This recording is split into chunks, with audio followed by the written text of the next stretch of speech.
Break के बाद इस्तकबाल। बंगलुरु की मारूफ तंजीम अंजुमन खादिमुल उलमा की जानिब से अफ्तार पार्टी और गरीबों में राशन किट्स तकसीम का प्रोग्राम किया गया।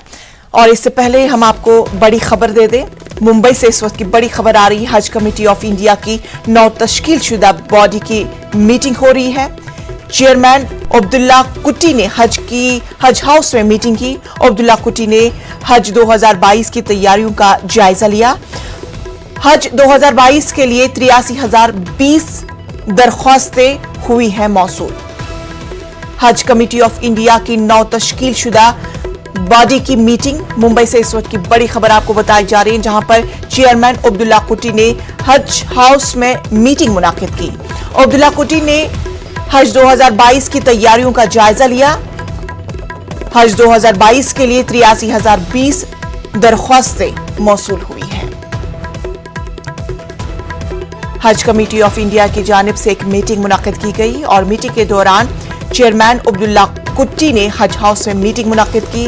मीटिंग के दौरान उन्होंने हज 2022 की तैयारियों का जायजा लिया और इस बात का मालूम हुआ कि हज 2022 के लिए 83,020 दरख्वास्तें मौसूल हुई है।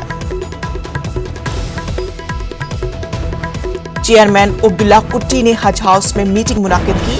अब्दुल्ला कुट्टी ने हज 2022 की तैयारियों का जायजा लिया।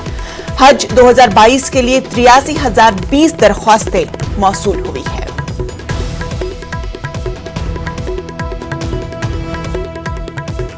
ये खबर आपको मुंबई से बताई जा रही है, जहां पर हज कमेटी ऑफ इंडिया ने एक मीटिंग तलब की है और मीटिंग के दौरान चेयरमैन अब्दुल्ला कुट्टी ने हज हाउस में एक मीटिंग की और जिसके दौरान उन्होंने हज के लिए तमाम तैयारियों का जायजा लिया और इसके दौरान ये बात मौसूल हुई कि हज 2022 के लिए 83,020 दरख्वास्तें मौसूल हुई है।